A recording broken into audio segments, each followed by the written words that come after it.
Hello, and thank you for watching today's Devotionable. These are brief devotions for busy people.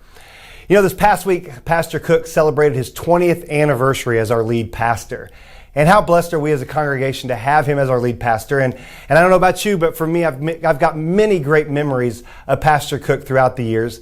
And one of them was several years ago at Southern Seminary. He presented a scholarly paper on the historicity of the resurrection. And in that paper, he laid out historical evidence for the validity and the truthfulness that Jesus arose from the dead on the third day. And as I listened to him read that paper on that day, I remember my faith just being encouraged as he made that compelling argument. Well, today we work our way through the final devotion in the 40 days in Mark. And the focus of today's the final devotion is on the resurrection of Jesus Christ. And in this devotion, Pastor Cook, he briefly mentions several of those pieces of evidence that he discussed at greater length in that scholarly paper. And let me read for you just one of the pieces of evidence that Dr. Cook put in that paper, and he also put here in his devotion. He says, something miraculous must have happened on Easter Sunday for Jewish Christians to change their day of worship from Saturday to Sunday. Something monumental had to change for people that had always worshiped on the Jewish Sabbath, which would have been Saturday, to begin worshiping on the Lord's Day, which was Sunday. Well, you and I, we know what that something monumental is, don't we? We know it's that Jesus showed himself to be God by defeating death. You know, the other night we were on our way home from the Good Friday service, and one of my daughters said to me, you know, Dad, when Jesus screamed on the cross, my God, why have you forsaken me? Did Jesus scream that because he was angry at his Father?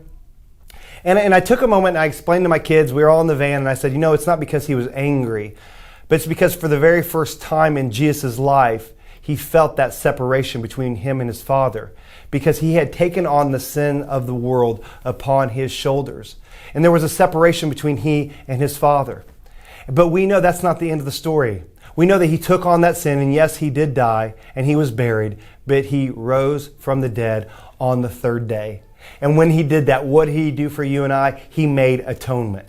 He made atonement. And what that means is, if you break down that word, is he made us at one with our God. And how blessed are we? How filled with joy should we be? And Pastor Cook, I want to read the final couple sentences from his book. And it's a great way to end the book. It's a great reminder. And Pastor Cook says this. He says, if Jesus' death and resurrection could save and transform the apostles, and it did, then Jesus' death and resurrection can save you.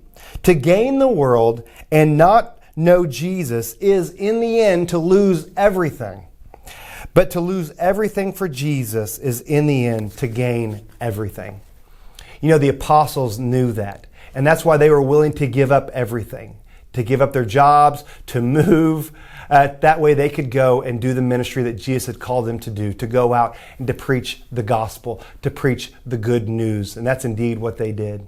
So let me just close this devotional with this challenge to you. And I think this was the challenge that was given to the apostles. And we know it was the challenge given to the apostles, that we should go and share the gospel in our own hometown and to the ends of the earth.